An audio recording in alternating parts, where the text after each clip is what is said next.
Before the first note of the military band echoed across the parade ground, something unexpected shattered the ceremony's perfect order. Two decorated male soldiers stepped in front of a young female soldier, blocking her path as dozens of officers, veterans, and grieving families watched in stunned silence. One of them pointed toward the exit and quietly told her that she did not belong on that platform. She stood frozen, her hands trembling ever so slightly, yet her eyes never left the national flag rising in the morning breeze. She had spent years earning the right to stand there, but in that painful moment, it seemed everything she had sacrificed could be erased by a few cruel words. Before I tell you what happened next, tell me in the comments where you're watching from. I love knowing who's listening. Her name was Emily Carter. She wasn't the loudest soldier in her unit or the strongest voice in the room. She was simply the one who never abandoned anyone, even when every mission demanded impossible choices. Through blistering deserts, freezing mountain nights, and endless weeks far from home, she had carried wounded teammates on her shoulders, shared her last bottle of water, and written letters for soldiers who feared they would never return. Yet despite her record, whispers had always followed her. Some believed she had only reached her position because the military wanted to prove a point. Others never bothered to learn the truth. The ceremony honored soldiers whose courage had changed lives. Every seat was filled. Families clutched photographs. Veterans stood proudly with medals reflecting the early sunlight. A gentle wind carried the scent of polished leather and fresh-cut grass, while silence settled over the crowd like a heavy blanket. Emily took one careful step forward, hoping the misunderstanding would end.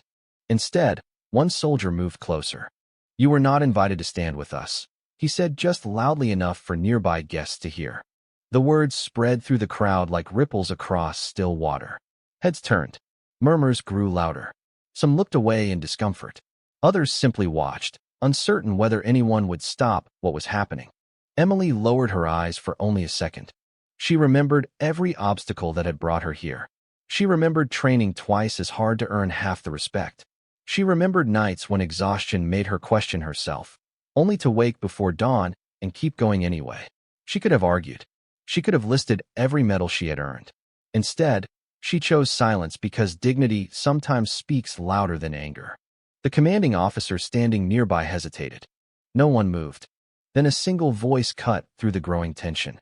"Stand exactly where you are." The words came from the back of the formation. Every soldier instantly straightened. The crowd turned together. Walking slowly toward the platform was the general himself. His uniform carried decades of service, but it was his expression that silenced everyone. Calm, unshaken, certain. He stopped directly beside Emily before looking at the two soldiers who had blocked her path. "Tell me," he asked quietly, "who gave either of you permission to remove one of my honored guests?" Neither soldier answered. The general's gaze never wavered. "I selected Sergeant Emily Carter myself." The silence became almost unbearable. Then he reached into a folder held by his aide and removed a worn mission report. 3 years ago, he said, raising the document, our convoy was ambushed. Communications failed. Visibility disappeared beneath smoke and dust. Many believed the operation was already lost. The audience listened without breathing. It was Sergeant Carter who ignored direct danger, crossed open ground under enemy fire, and rescued 5 wounded soldiers one by one. He paused. One of those soldiers. The general looked toward the crowd. "Was my son." Gasps spread through the audience. The general continued softly. "My son told me there was one person who refused to leave him behind. One soldier who kept saying, 'If you're still breathing, we're both going home.' That soldier was Emily." Tears filled the eyes of several veterans. The 2 soldiers who had tried to remove her could no longer lift their heads. The general stepped forward once more. "You judged a uniform," he said. "I judged a heart." Then, before thousands of witnesses, he removed the highest ceremonial medal from his own chest and carefully placed it into Emily's trembling hands. For a heartbeat, no one moved. Then the entire parade ground erupted. Veterans rose to their feet first.